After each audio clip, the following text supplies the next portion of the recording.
সম্পাদ্য নয়। কি বলছে? কোন নির্দিষ্ট ত্রিভুজের পরিবৃত্ত অঙ্কন করতে হবে। কি বলছে?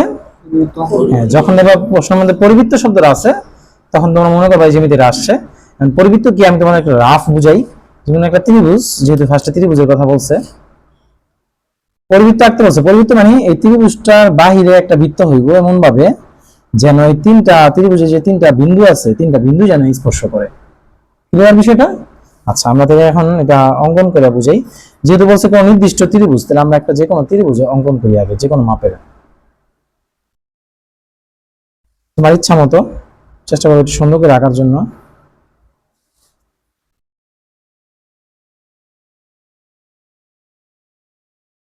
ওকে, এটা কি বললাম? আমরা একটা ত্রিভুজ অঙ্কন করলাম। ত্রিভুজ অঙ্কন করার পর আমরা কি করব? এই বিন্দু তিনটা, ত্রিভুজে যে তিনটা বিন্দু আছে, আমরা এই কম পাশের এই মাথাটা দিয়ে আমরা কি করে দিব? ছিদ্র করে দিব। আমাদের সম্পাদ্য বা জ্যামিতি ভুল হয় এই কারণে ঠিক জায়গা মতো আমরা দাগগুলো দিতে পারি না। আচ্ছা, প্রথম কাজটা কি? আমরা ত্রিভুজ আঁকলাম। দ্বিতীয় কাজটা হচ্ছে আমাদের এই যে দাগ এবং এই যে দাগ, এই যে দুইটা বাহু ত্রিভুজের, এই বাহু দুইটাকে আমরা অর্ধেক করবো। অর্ধেক করার নিয়ম কি? তুমি আগে ফার্স্টে পুরোটা মাপ নিবা, নেওয়ার পরে তুমি এক আঙ্গুল পরিমাণ বা এক কলম পরিমাণ তুমি কমাইবা। ওকে, কমাইয়া পুরোটা থেকে একটু কমাইছো, তোমার হাতের ডান দিকে একটা দিবা, আবার হাতের বাম দিকে একটা দিবা। দুইটা বৃত্তচাপ হইবে টোটাল। তুমি যে কমাইলা, এই কমাই কি করবা? দুইটা দিবা, দিছো না? ঠিক এবার উপরের মাথায় চলে যাবা, আর বরাবর উপরের মাথায় চলে গিয়া তুমি কি করবা? আবার উপরে একটা দিবা, নিচে একটা দিবা। হলো? এবারে কি বুঝতে পারছো সবাই? টোটাল কয়টা হলো? 4টা। কয়টা বৃত্তচাপ হলো? এটা মাথার মধ্যে রাখবা। তাহলে এই যে এখানে এসে বৃত্তচাপ দুটো মিলছে, আর উপরের বৃত্তচাপটা এখানে এসে মিলছে, এখানে ছিদ্র করবা। ছিদ্র করলে লাভটা কি? তুমি ঠিকঠাক জায়গা মতো তুমি দাগগুলো দিতে পারতেছো। বাস, সাথে সাথে দাগ দিয়ে ফেলাইবা। ক্লিয়ার? সেম ভাবে এখন তুমি কি করবা? এই যে বাহুটা আছে ত্রিভুজের, এই বাহুটা তুমি সেম ভাবে অর্ধেক করবা। মাথার সাথে কুল করো, ঠান্ডা করো, ভালো করে বোঝো। এই পুরোটা ফার্স্টে মাপ নিবা, নিয়ে তোমার পছন্দ মতো এক আঙ্গুল পরিমাণ একটু কমাই দিবা। তুমি এর বেশি কমাইও না। সেম আগের মতো নিয়ম, 4টা দিবা। একবার উপরের দিকে দিলা, আরেকবার নিচের দিকে দিলা। ঠিক আছে? একটু বাঁকা হয়ে গেছে, এটা মুছে দিও। সেম এবার নিচের দিকে আসো। ছিদ্র করে রাখা কিন্তু লাভ হয়েছে, জায়গা মতো তুমি কম্পাসটা রাখতে পারতেছো। উপরে একটা দিবা, নিচে একটা দিবা। সাথে সাথে যেহেতু এতগুলো দাগ, এর মধ্যে তুমি তোমার নির্দিষ্ট যে বিন্দুগুলো যেন আছে, ঠিক না, দুইটা বৃত্তচাপ যেখানে মিলছে ওই জায়গায় তুমি ছিদ্র করে দিবা কম্পাস দিয়ে। তারপর তুমি কি করবা?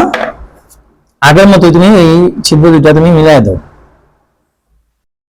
দেখা যায় একটা এক্স এর মতো বা একটা ক্রসের মতো হলো না?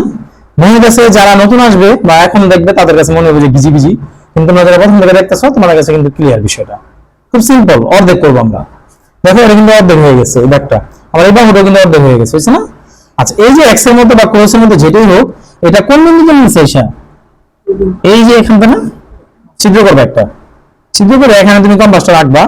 রাইখা তুমি কি করবা? যে মিলাইবা যে আসলে কি তোমার ত্রিভুজটা কি যে স্পর্শ করতেছে কিনা। দিন দেখছো দুইটা লুডি করে ফেলাইছে, এখানে করছে। তো সবাই একটা জিনিস মাথার মধ্যে ঢুকাও, যদি তোমার এই হাফ করাটা মানে অর্ধেক করাটা, যে অর্ধেক কলাম ফার্স্টে ওই করা যদি ঠিকঠাক হয় তাহলে তোমার এটা মিলবেই। দেখছো আমার তিনটা মাথা কিন্তু মিলছে, এক চান্সে মিলাই দিছি। তোমার তো মিলবে যদি তোমরা ঠান্ডা মাথায় এই ক্রসটা ঠিক মতো দিতে পারো, হাফটা ঠিক মতো করতে পারো। এবং এই হাফটা ঠিক মতো কিভাবে করতে পারবে ভাইয়া? সেটা হচ্ছে ওই যে বিন্দুগুলো তুমি আগেই দিয়ে ফেলাইবা। দেখছো এখানে যদি তুমি বিন্দু দিয়েছিলে,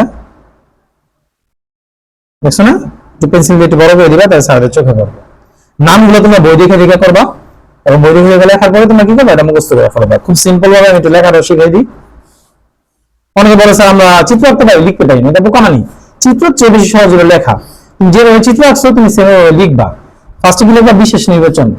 বল আমার সাথে সাথে। মনে করি আমরা, ধরো আমি কলমে লিখতেছি তোমার বোঝার সুবিধার্থে, এবিসি একটি ত্রিভুজ, নির্দিষ্ট ত্রিভুজ। যেটা এখন বলেছি নির্দিষ্ট।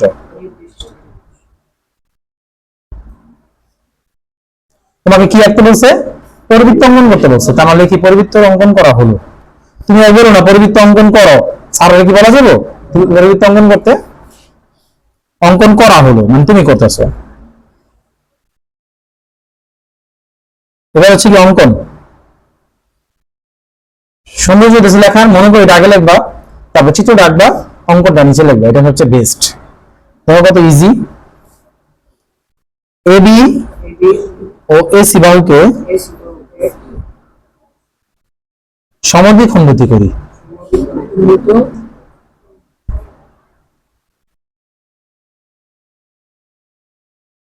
যা ও বিন্দুতে ছেদ করে।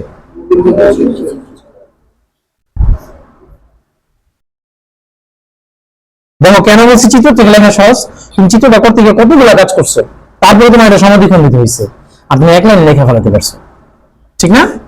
আচ্ছা, কোন বিন্দুতে ছেদ করছে এটা আমরা বললাম ও বিন্দুতে। আচ্ছা, 2 নাম্বার, ও এ যোগ করি, এটা আমরা যোগ করে দিব। ওটা একটু সাইডে লেখা দরকার ছিল, যাই হোক তোমরা বুঝে নিও। ওটা একটু আমি সাইডে লিখলাম, মনে করে এটা লিখিনি। হ্যাঁ, এই বিন্দুটা এবং যে এই বিন্দুটা যোগ করি, ও এ যোগ করি। 3 নাম্বার ধাপে এসে এই আমরা কিন্তু এতটুকু সমান করে কিন্তু বৃত্ত রাখছি, ও এর সমান করে একটি বৃত্ত আঁকি, একটি যা এ বি সি কে ছেদ করে।